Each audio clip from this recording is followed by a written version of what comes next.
오늘 시간에는 소그룹 비전 한 사람의 영향력이라는 제목으로 하나님 말씀 증거하도록 하겠습니다. 코로나 사태로 인해서 교회가 많은 어려움을 겪고 있는 것 같습니다. 이러지도 못하고 저러지도 못하고 더 이상 앞으로 나아갈 수 없는 갇혀 있는 그런 상황을 맞이하고 있습니다. 목표를 잃어버리고 있고 지금 교회가 무엇을 해야 하는가 방향을 잃어버리고 있습니다. 교회 안으로도 교회끼리의 모습을 봐도 어려움이 더 생겼습니다. 지금 큰 교회와 작은 교회들이 온라인 예배와 온라인 사역들이 점점 더 차이가 나고 있는 것 같습니다. 큰 교회는 지금 거의 방송국 수준이 되어가고 있고 작은 교회들은 그것을 따라가지 못하는 또 어려움도 겪고 있습니다. 처치 쇼핑이 더 온라인에서 많아지고 있습니다. 그리고 믿음이 좋은 분들은 어떻게든 본인의 그 믿음을 알아서 은혜 받고 잘 이뤄가시겠지만 버티시겠지만 믿음이 연약한 분들은 아마 지금 온라인 주일 예배도 잘 들으시지 못하는 것 같습니다. 어떻게 해야 될까요? 교회는 어떤 모습을 가져야 될까요? 교회가 이 상황을 해결할 수 있는 방법은 무엇일까요? 목사님 혼자만 잘 하면 될까요? 아닙니다. 물론 설교 아주 잘하시고 탁월한 리더십이 있으신 그 담임 목사님이 이끌어가시는 교회가 있으면 숫자적으로 많이 모일 수도 있습니다. 몇백 명 혹은 몇천 명까지 교회가 모일 수도 있습니다. 근데 문제는 뭐냐면 그 목사님이 떠나시면 교회가 한순간에 무너집니다. 큰 교회가 한순간에 쪼개지기 시작을 합니다. 왜 그러냐면 원탑 리더십의 영향력을 받았기 때문입니다. 그러니까 지나친 목사님 의존이 많은 교회가 되어버렸기 때문입니다. 제가 한국에서 사역을 했을 때 전도사님 때 저희 교회 담임 목사님께서 카리스마 있으시고 아주 불도저 같은 추진력 있는 그런 담임 목사님이셨습니다. 그러니까 저희 교회의 장점이 뭐였냐면 조직적이고 질서 있고 군대 같습니다. 담임 목사님 한번 명령 내리시면 착착착착착 진행이 되어 갑니다. 근데 단점은 뭐냐면 다 목사님만 바라보고 있습니다. 성도님들 스스로 뭘 하려고 하지를 않습니다. 교역자 회의를 해도 목사님이 저희한테 뭐 물어보시지도 않습니다. 나눔도 없습니다. 그냥 명령입니다. 저희가 대답할 수 있는 것은 네, 알겠습니다. 이것밖에 없습니다. 담임 목사님께서 38년을 그 교회를 목회를 하시고 정년 은퇴를 하시게 됐습니다. 그 후에 교회가 참 큰 어려움을 겪게 됐습니다. 그 담임 목사님의 리더십이 없어지니까 교회가 너무너무 어려워졌습니다. 토렌스에 있는 어떤 한 교회도 마찬가지였었죠. 그 좋은 목사님 계시다가 떠나시고 난 후에 교회가 한순간에 무너지게 되었습니다. 그러면 프로그램을 잘 만들어 놓으면 될 수 있을까요? 어떤 교회를 보면 교회가 꼭 학교 같습니다. 학교자 붙은 프로그램은 다 합니다. 중보기도 학교, 관계전도 학교, 부부 학교, 부모 학교, 자녀 양육 학교, 그리고 세미나, 강의 너무나 많이 준비되어 있습니다. 또 뜨레스디아스 등등의 어떤 영적 그런 체험 프로그램들도 많이 준비되어 있습니다. 그러니까 이런 교회들의 특징은 뭐냐면 계속 배우는 겁니다. 계속 참여하고 프로그램 하나 배우고 나면 또 다른 프로그램 또 배우고. 요즘 이제 온라인 예배와 온라인 사역이 많이 진행이 되면서 교회마다 많은 자료들을 이제 온라인에다가 올려놓습니다. 요즘은 홈페이지가 중요한 시대가 아니라 유튜브 계정이 더 중요한 시대가 되었습니다. 요즘은 각 교회 홈페이지 아예 들어가지는 않습니다. 그 교회의 온라인 계정에 들어갑니다. 그럼 거기에 수많은 그 종류의 강의들, 영상들이 올라와 있습니다. 그것들을 다 배우고 다 참여하면 교회가 될 수 있을까요? 우리가 언제까지 배워야 되는 걸까요? 어디까지 배워야 되는 걸까요? 하나 배우고 또 다음 거 배우고 또 다음 거 배우면 우리가 죽을 때까지 배우게 될 텐데, 그렇게 나 혼자서 계속 무엇인가를 배운다면 그게 과연 어떤 영향력을 줄 수가 있을까요? 제가 많은 책들을 읽어보고 또 목회 경험한 것들을 토대로 해서 제가 생각을 해봤을 때, 이 코로나 사태뿐만이 아니라 지금 교회가 가야 될 방향성을, 목표를 어디로 정해야 되는 것 같으냐면, 저와 또 우리 교회가 가져야 될, 성도님들과 함께 꿈꿔야 될 이 교회의 비전이 뭐냐면 이겁니다. 화면 한번 보여주세요. 소그룹을 가진 교회가 아니라 소그룹이 중심이 되는 교회를 만들어 가야 됩니다. 저와 성도님들이 같이 소그룹을 가진 교회가 아니라 소그룹이 중심이 되어 있는 교회를 만들어 가야 됩니다. 영어 표현으로 하면 with 그 다음에 of의 차이입니다. 소그룹을 가진 교회는 a church with small groups입니다. 그러니까 여러 가지 그냥 중에서 몇 개의 이게 소그룹들을 그냥 가지고 있는 어떤 한 교회. 근데 그런 교회가 아니라 a church of small groups. 스몰 그룹들이 핵심이 되어 있는, 중심이 되어 있는 한 교회. 대부분의 교회들을 보면 소그룹들이 다 있습니다. 나름대로. 우리 교회도 구역이 있죠. 다른 교회에서는 다락방이라고 하기도 하고 셀이라고 하기도 하고 목장이라고 하기도 하고 다 스몰 그룹이 있습니다. 그리고 선교회 조직도 있을 수 있고, 아니면은 뭐 어르신들 그 모임도 있을 수 있고, 또는 신혼부부들 모임도 있을 수 있고, 여러 가지 소그룹들이 교회마다 다 있기는 있습니다. 그런데 소그룹을 가진 교회하고 소그룹의 교회하고 이 차이점이 뭐냐면, 과연 그 소그룹이 건강한 기능을 하고 있는가, 과연 그 소그룹의 가치가 그 교회의 가장 중요한 핵심 가치가 되어 있는가, 그 차이인 거예요. 그래서 제가 묵상을 해봤습니다. 과연 그렇다면 소그룹의 교회, 소그룹이 중심이 되어 있는 교회는 어떤 특징을 갖고 있을까? 제가 지금부터 10가지 질문을 드릴 거예요. 그러면 여러분들께서 yes, no 한번 답을 한번 적어보세요. 그리고 몇 개의 yes가 나오는지 한번 살펴보세요. 자, 10가지의 질문을 제가 드립니다. 첫 번째 질문: 나는 의도적인 정기적인 만남을 갖는 소그룹에 속해 있다. 예스인지 노인지. 두 번째, 나는 나를 챙겨주는 사람이 있다고 느낀다. 예스인지 노인지.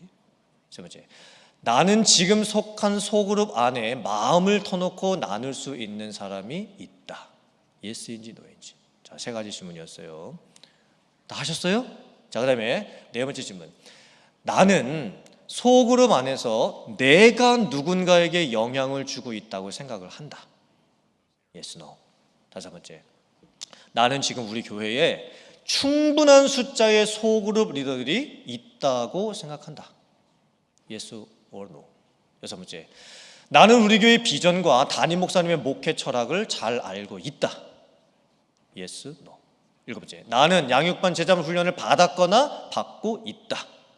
Yes 아니면 no. 4개 다 하셨어요? 자, 그 다음에 마지막 이제 8번째 질문: 나는 내가 속한 소그룹에 불신자분들이나 아니면 교회 다니다가 쉬는 분들을 정말 초청해 보고 싶다고 느낀다. 그러니까 너무 좋아서 누군가를 내가 속한 소그룹에 꼭 초청을 해보고 싶다. Yes, no. 9번째, 나는 소그룹에 대한 비전이 있고 앞으로 소그룹의 리더로서 다른 사람을 섬기고 싶다. Yes, no. 10번째, 나는 세상에 속한 소그룹, 직장이든 비즈니스든 친구든 이웃이든 클럽 등에서도 믿음의 영향력을 주고 있다. Yes 아니면 no. 한번 해보세요. 몇 가지 정도가 yes를 적으셨습니까? 소그룹의 교회, 소그룹이 중심이 된 교회는 대부분의 성도님들이 한 8개 혹은 9개 혹은 10가지 yes가 나와야 되는 거예요. 그래야 우리 교회가 소그룹이 중심 가치가 되고 소그룹이 핵심 가치가 되어 있는 교회라고 말을 할 수가 있습니다. 큰 교회하고 작은 교회의 차이점이 뭐냐면 건물 크기 차이가 아닙니다. 큰 교회는 건강한 소그룹의 숫자가 많은 교회예요. 작은 교회는 건강한 소그룹의 숫자가 적은 교회입니다. 큰 교회는 그 건강한 소그룹을 이끌 수 있는 건강한 리더들의 숫자가 많은 교회입니다. 작은 교회는 건강한 소그룹을 이끌 수 있는 건강한 리더들의 숫자가 적은 교회인 거예요. 그러니까 어떻게 보면 큰 교회인가 작은 교회인가 상관이 없습니다.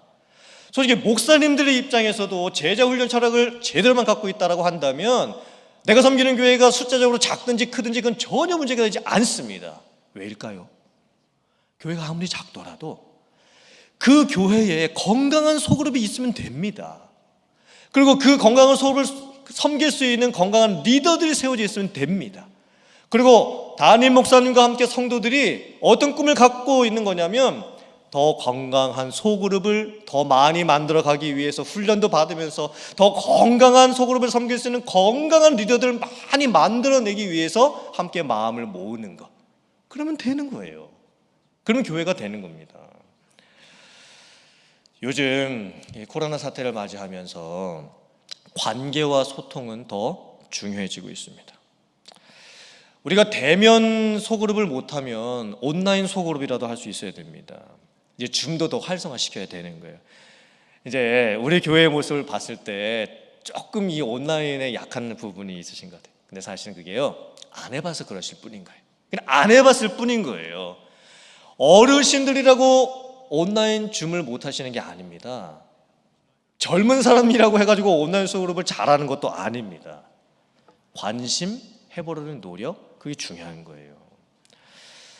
겨울을 어떻게 보낼 것인가, 이게 참 중요합니다. 이제 11월이에요. 11월, 11월, 1월, 2월 4개월이에요. 이 4개월 동안 과연 우리 교회가 어떤 교회가 되어 가야 할 것인지, 우리 교회가 4개월 동안 무엇을 해야 할 것인지, 건강한 소그룹을 만들어 가야 됩니다. 소그룹이 중심이 된 교회를 만들어갈 수 있어야 되는 거예요. 건강한 리더분들께서 건강한 소그룹을 세워가실 수 있어야 돼요. 그래야 우리들이 이 코로나 사태뿐만이 아니라 교회의 핵심 비전을 세워갈 수가 있습니다. 그래서 저희들이 3W, 이 3W를 생각을 해볼 수 있어야 돼요. 첫째는 who, 둘째는 what, 셋째는 where. 간단한 개념입니다. 간단한 개념인데 제가 이것을 우리 교회에 적용을 해봤습니다. 우리 교회 성도들은 어떤 성도님들이 되어야 할까? 제가 꿈꾸고 있는 교회의 비전에서 저는 우리 교회 성도님들이 어떤 성도님들이 되기를 원하고 있을까? 그것은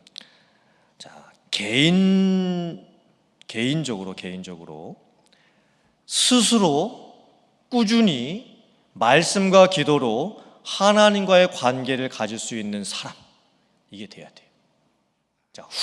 개인적으로 나 스스로가 혼자서 꾸준히 말씀과 기도로 하나님과의 관계를 가질 수 있는 사람, 이게 교회의 비전이 돼야 됩니다.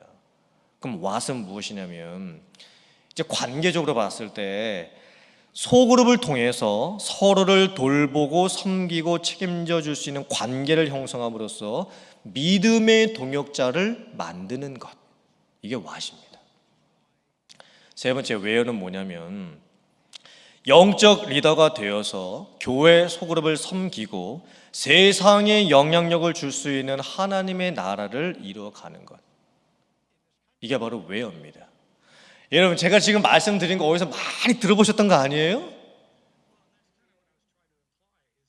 이거는 솔직히 제가 이제 제 2기 제자반 다시 시작하면서 그 훈련생들에게 개인 카톡을 보내면서 우리가 제자 훈련을 왜 해야 되는지 그걸 다시 제가 말씀드렸던 부분이에요. 제가 설교를 통해서나 아니면은 제자 훈련 하셨던 분들은 이 who, what, where 많이 들어보셨던 내용일 겁니다. 스스로 꾸준히 말씀과 기도로 하나님과의 관계를 만들어낼 수 있는 사람, 그런 사람이 돼야 돼요. 그리고 그건 이제 개인적인 목표겠죠. 그 다음에 what, 관계적으로는 서로가 서로를 돌봐주고 또 권면해주고 책임져 줄 수 있는 그런 관계를 통해서 세우는 믿음의 동역자가 되는 겁니다. 그런 동역의 관계를 만들어야 돼요. 그리고 외어는 여기서부터 저기까지 가는 거겠죠. 하나님의 나라를 이루어 가는 것이죠.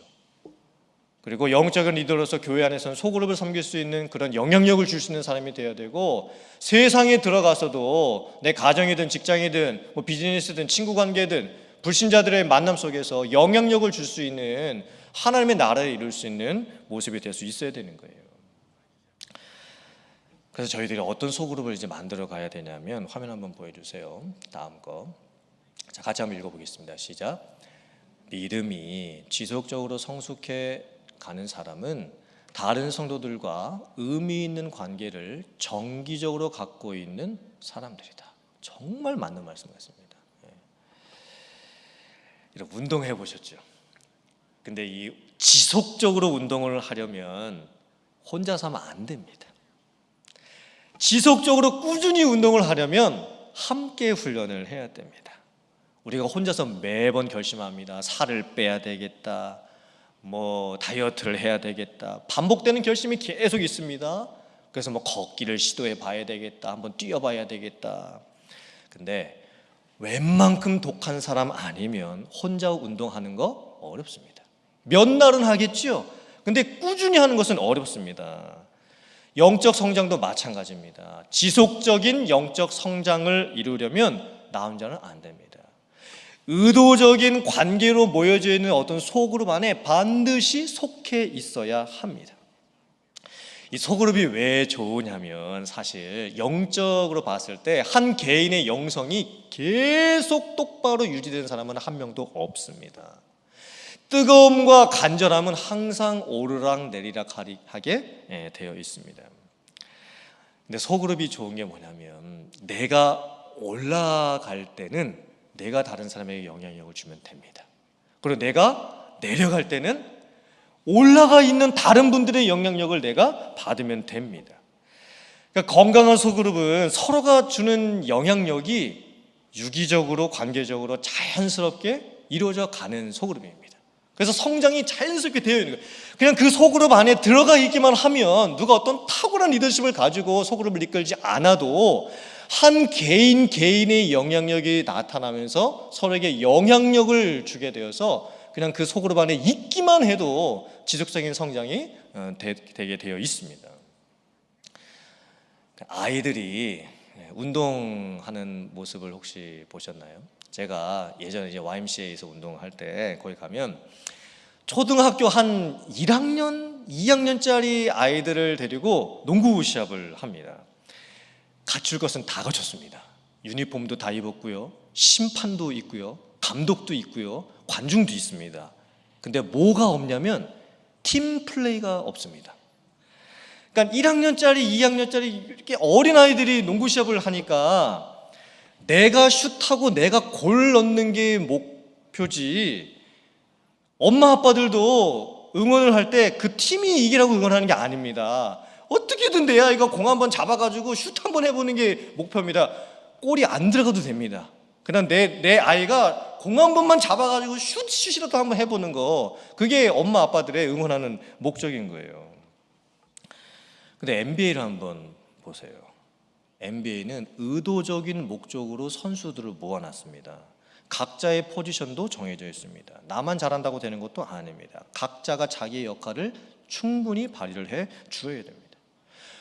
오늘 에베소서 말씀을 보면 교회의 모습을 이제 몸의 지체라고 표현을 했습니다. 예수님께서 이 몸의 머리가 되시는 거고, 성도들은 이 몸의 각 지체, 각 부분이라고 말씀을 합니다.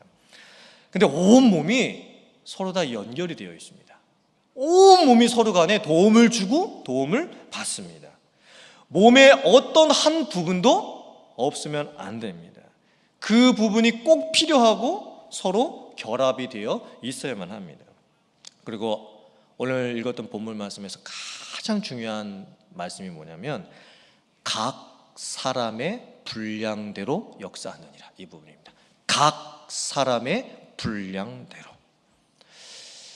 그러니까 교회 안에 성도님들의 모습을 보면, 소그룹, 특히나 소그룹 안에서의 모습을 보면 각 사람의 영향력이 다 다릅니다. 분량도 다 다릅니다. 어떤 사람이 어떤 역할을 하고 있고 다른 사람은 다른 역할을 하고 있습니다. 모두가 다 똑같은 분량을 갖고 있는 게 아닙니다. 역할도 다 다릅니다. 소그룹 안에 어떨 때는 대부분의 경우에 목사님들보다 더 영향력이 있는 분들이 계십니다. 목사님들보다 교육자들보다 더 다른 사람들을 잘 섬기고 베푸시는 평신도 리더들이 소그룹 안에 있습니다. 제가 셀프 디스하는 건 아니지만 솔직히 목사님들이 막 가르치시는 것, 뭐 설교하시는 것 이런 거는 잘하시지만 뭐 베푸시고 뭐 섬기시고 뭐 굳은 일 맡아 하고 이런 건 잘 못하시잖아요. 그런데 소그룹 안에 목사님들보다 나으신 평신도 리더들이 많이 있습니다. 저는 그런 소그룹이 정말 자랑스럽고 그런 분들이 존경스럽습니다. 그래야 교회가 잘 되는 겁니다. 그렇게 영향력을 많이 줄 수 있는 사람도 소그룹 안에는 필요하고, 또 너무 내성적이셔서 말을 전혀 안 하시는 분도 소그룹에는 필요합니다. 솔직히 리더 입장에서 보면 가끔씩 소그룹에 참여해가지고 참여할 때마다 자기 얘기만 막 하고 다른 때도 참석 안 하시는 그런 분들보다는 말씀도 없으시면서 말씀도 잘 안 하시면서 그냥 물어봐야 그냥 간신히 대답하시지만 꾸준하게 그 모임에 계속 참석해 주시는 분, 저는 솔직히는 그런 분들이 더 좋은 것 같습니다. 자, 중요한 게 뭐냐면 각 사람의 분량대로 역사한다. 어떤 사람도 홀로 있지 않는 모든 사람이 돌봄을 받을 수 있는 소그룹, 이런 소그룹을 저희들이 만들어낼 수 있어야 되는 거예요. 특별히 지금 코로나 같은 상황에서는요, 믿음이 열심인 분, 믿음이 특심인 분들이 나 혼자 나를 채울 수 있는 뭐 많은 강의를 듣고 좋은 목사님의 설교를 찾아듣는 게 중요한 게 아닙니다. 지금은요, 믿음이 연약한 분, 내성적인 분, 드러나지 않는 분, 정말 도움이 필요한 그분들을 찾아서 소그룹 안에서 그분들을 케어해주고 돌봐드리는 게 지금 오히려 더 절실히 필요한 거예요. 그럼 우리가 어떤 소그룹을 만들어낼 때 이런 역할을 해낼 수가 있을까? 소그룹 안에서 제가 표를 하나 보여드릴게요. 잘 보세요. 자, 말씀 중심의 소그룹이 있고 교제 중심의 소그룹이 있습니다. 근데 우리가 목표해야 되는 소그룹은 뭐냐면 변화 중심의 소그룹입니다. 자, 이 소그룹의 모습을 가만히 보면 어떤 소그룹은 리더분들도 그렇고 그 소그룹의 분위기가 말씀을 끼게 열심히 배우려고 하시는 소그룹이 있어요. 그 소그룹의 특징이 뭐냐면 항상 그 소그룹에서는 질문을 하고 올바른 답을 찾아내는 게 목표입니다. 그래서 지식에 초점이 맞춰져 있고, 그리고 정답을 말할 경우에 칭찬을 받습니다. 그 소그룹에서는. 그리고 모두가 똑같은 합의가 되어야 돼요. 어떤 문제에 대해서 똑같은 답이 나와야 돼요. 내가 다른 말 했다가는 그 인정을 못 받습니다. 잘 배우는 게 목표인 거예요. 근데 교제 중심의 소그룹이 있을 수 있습니다. 교제 중심의 소그룹은 개인의 문제에 대한 답을 아는 게 목표입니다. 그러니까 저분이 무슨 문제가 있으신지, 저분이 어떤 어려움이 있으신지 각 개인의 형편을 아는 게 목적인 거예요. 그래서 상대방을 잘 관찰하는 게 초점이 되어 있습니다.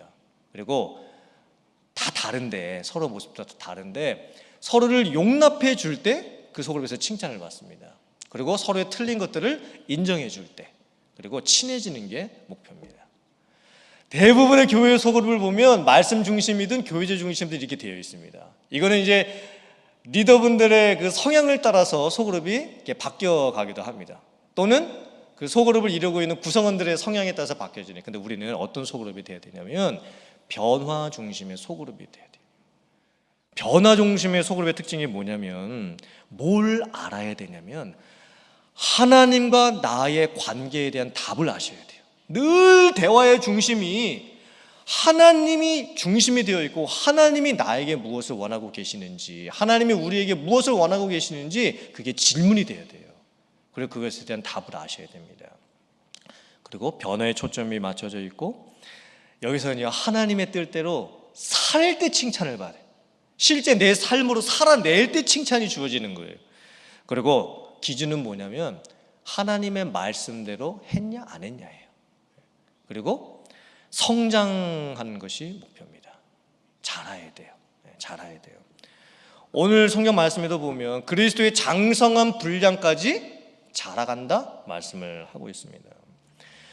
내가 속한 소그룹이 어떤 모습일까? 성장하고 있는가? 변화하고 있는가? 그리고 재생산이 일어나고 있는가? 사람이 변하는 것을 보는 것만큼 기쁜 게 없습니다. 가정에서 아이들을 키울 때, 자녀들을 키울 때 그 아이들이 이 몸이 이렇게 커나가는 것만 봐도 부모님 입장에서는 기쁩니다. 신기하고.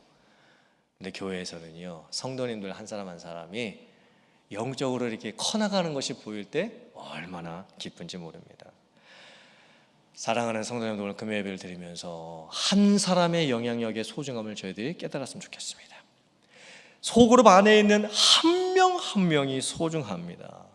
그리고 저희들이 건강한 소그룹을 만들어 갈 때 그 건강한 소그룹의 핵심은 뭐냐면 소그룹을 가지고 있는 모습이 아니라 소그룹이 중심이 되는 모습이 될 수 있어야 됩니다. 예수님의 제자훈련도 소그룹이었고 바울 사도의 목양도 소그룹이었습니다. 우리들이 꿈꾸는 교회, 우리가 함께 만들어 가야 될 교회, 우리가 어디 방향으로 지금 나아가야 하냐면 건강한 소그룹을 이루어가고 그 건강한 소그룹을 이끌 수 있는 건강한 리더들을 세워가는 데 있습니다. 그래서 여러분들께서 그 한 소그룹을 이뤄갈 수 있는 구성원이 되시기를 바라고, 거기서 영향력을 서로 끼치면서 서로를 세워줄 수 있는 관계를 만들어 가실 수 있기를 바라고, 우리 교회가 정말 건강한 소그룹으로 중심이 되어 있는 교회, 그리고 그 건강한 소그룹을 섬길 수 있는 더 많은 그런 영적인 리더들이 세워져 갈 수 있는 그런 교회가 되어 갈 수 있기를 주님의 이름으로 축원합니다. 아멘.